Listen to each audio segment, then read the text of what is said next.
नया कप्तान, नया जज्बा, कैसी रहेगी लखनऊ सुपर जायंट्स की नई नवेली स्ट्रॉन्गेस्ट प्लेइंग 11 2025 के आईपीएल के लिए। चलिए देख लेते हैं। नमस्कार दोस्तों, मैं हूं यश तिवारी। हर टीम की स्ट्रॉन्गेस्ट प्लेइंग 11 बता रहे हैं हर रोज। आज बात करेंगे लखनऊ सुपर जायंट्स की, तो एंड तक वीडियो देखना, लाइक और शेयर जरूर करना, और चैनल को सब्सक्राइब नहीं किया अभी तक तो सब्सक्राइब का बटन भी भाई नीचे फटाफट हिट कर दो, बेल आइकन दबा दो। चलिए दोस्तों, सबसे पहले शुरुआत कर लेते हैं हम लखनऊ सुपर जायंट्स के ओपनर के साथ। शुरुआती दो खिलाड़ी जो पिछले साल तक कमान संभाल रहे थे, केएल राहुल भी थे, डी कॉक भी थे, दोनों चले गए और उनके स्थान पर एडन मार्कराम के साथ निकोलस पूरन, दोनों ही फॉरेन प्लेयर्स हमें लखनऊ सुपर जायंट्स की ओपनिंग करते हुए नजर आ सकते हैं। अब यार देखो, जब से मैं हमने एक वीडियो भी बनाई थी, हर टीम की प्लेइंग 11 कंपेयर भी की थी, मैंने रेटिंग और रैंकिंग भी दी थी। जब से ये नीलामी की प्रक्रिया खत्म हुई है ना, ऋषभ पंत बेशक आ गए हैं, बेशक 27 करोड़ रुपए खर्च करे हैं लखनऊ ने, लेकिन मुझे लगता है कि ऋषभ पंत पर लेने और उनको उन पर पैसे खर्च करने के चक्कर में ये बाकी टीम नहीं बना पाए, क्योंकि ओपनर के रूप में आपके पास जो पिछले साल ऑप्शन था,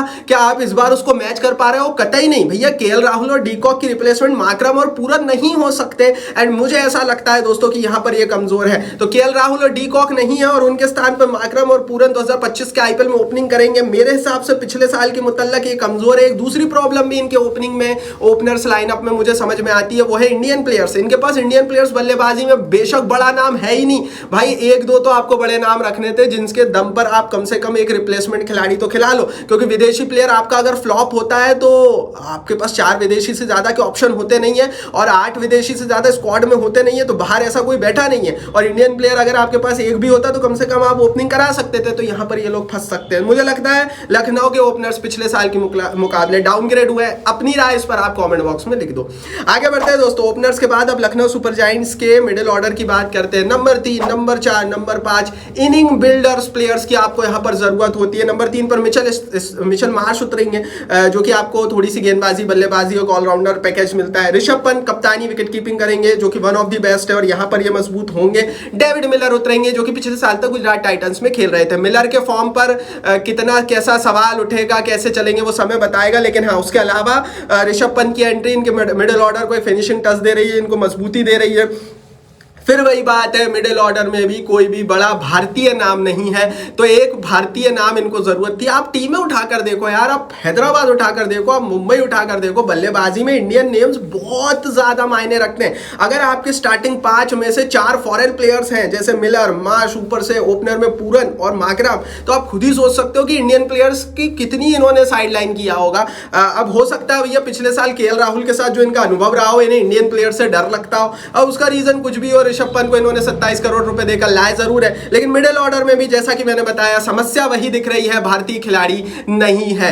लेकिन क्या लोअर ऑर्डर में भी वही समस्या देख लेते? बट उससे पहले टेलीग्राम पर अगर अभी तक आपने ज्वाइन नहीं किया है तो टेलीग्राम की लिंक मैं नीचे डिस्क्रिप्शन बॉक्स में डाल दूंगा। आईपीएल की हर खबर, शेड्यूल हो, पिन बराबर की रिपोर्ट सबसे पहले देते हैं भैया। फॉलो नहीं किया तो कर लो, फ्री में ज्वाइन हो जाओ, आपको मजा आ जाएगा। नीचे डिस्क्रिप्शन बॉक्स में लिंक है। चलिए दोस्तों, अब बात कर लेते हैं नंबर 6 की और नंबर 7 की, मतलब लोअर ऑर्डर की। यहां पर फिनिशर्स खेलते हैं, यहां पर आपके पास ऑलराउंडर्स खेलते हैं। क्या इनके पास है? अब्दुल शमद, आयुष बडोनी, ये दो वो ऑप्शन है जो लखनऊ सुपर जायंट्स की टीम नंबर 6 और नंबर 7 की पोजीशन पर खिलाएंगे। अब यहां पर दोस्तों अब्दुल शमद को मैं पहले पिछली वीडियो में भी बता चुका हूं कि डार्क हॉर्स रहने वाले, अगर चले तो लखनऊ को जो सपोर्ट मिलेगा नीचे से, फिनिशिंग टच हो, गेंदबाजी सपोर्ट हो, वो अलग लेवल का होगा और फिर लखनऊ अलग तरीके से थ्राइव करती हुई दिखेगी टीम। लेकिन अगर नहीं चले तो उल्टी दिखेगी, सब कुछ उलट आएगा, ये आपको क्लियर कट बता दूं। दूसरी चीज, आयुष बडोनी को इन्होंने रिटेन किया है और इनसे उम्मीद होगी कि वो यार लास्ट के 3 ओवर, 2 ओवर, 4 ओवर उतर के फिनिश कर दे।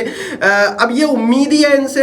क्या इन्होंने ऐसा प्रदर्शन भूतकाल में किया है? हाँ, किया है 1-2 बार। क्या लखनऊ इन पर फुल फ्लैश पूरी तरीके से इन पर डिपेंड हो सकती? नहीं हो सकती है। तो मुझे ऐसा लगता है दोस्तों कि यहां पर भी ये बहुत ज्यादा मजबूत नहीं है। क्या एक बड़ा विदेशी प्लेयर, एक बड़ा फिनिशर यहां पर होता? एक सवाल है। जाहिर है, आपने ऊपर से इतने बड़े बड़े विदेशी बल्लेबाज उतारे हैं तो उनसे आपकी उम्मीदें रहेगी और फिर आप कहेंगे कि यार चलो ठीक है, फिनिशिंग में इतना बड़ा खिलाड़ी ना हो तो भी चलता है। अब चलता है तो फिर सब कुछ चलता ही है। इस पर आप अपनी राय नीचे कमेंट बॉक्स में चला दो, लिख दो। आगे बढ़ते हैं दोस्तों, अब इनकी गेंदबाजी देख लेते हैं। प्रॉपर पेसर्स, प्रॉपर स्पिनर्स, क्या है इनके पास कॉम्बिनेशन? तो पहली चीज, कोई बड़ा विदेशी है नहीं, शमार जोसेफ को छोड़कर। Ravi Bishnoi, Avesh Khan, Akashdeep, Mayank Yadav, one of the best Indian pacers, एक अच्छा इंडियन स्पिनर, कॉम्बिनेशन ठीक ठाक है। लेकिन क्या एक बड़ा विदेशी पेसर या स्पिनर हो सकता था, स्पेशली बड़ा पेसर हो सकता था? बिल्कुल हो सकता था, जो नहीं है। शमार जोसेफ को क्या आप उम्मीद कर सकते हो? बिल्कुल नहीं कर सकते हो, पिछले साल करके आपने देख लिया है। तो हाँ, बेशक मयंक यादव है जो कि इस समय इंडिया खेल रहे हैं, आकाशदीप इंडिया खेल रहा है, आवेश Khan one of the best है, तीन तगड़े पेसर है, तीनों हिंदुस्तानी है, इंडियन ऑप्शंस बहुत है गेंदबाजी में, देयर इज नो डाउट, विदेशी ऑप्शन नहीं है वो हमको पता है। स्पिनर के रूप में आपके पास रवि बिश्नोई है जो कि एक अच्छा विकल्प है और इंडियन प्रीमियर लीग में तो अच्छा प्रूवन रहे हैं। तो गेंदबाजी फिर भी ठीक ठाक है, पिछले साल जैसी ही या उससे थोड़ी सी मजबूत हम बोल सकते हैं। बल्लेबाजी में बहुत सारा खोखलापना देखने को मिल सकता है। अब यार देखो, ये कागज की बात है। हमने हैदराबाद के बारे में भी यही सारी चीज़ें सुनी थी, देखी थी। बाद में जब उनके विदेशी प्लेयर चलने लगे तो अब हम बोलने लगे कि यार उनके पास बेस्ट बैटिंग है।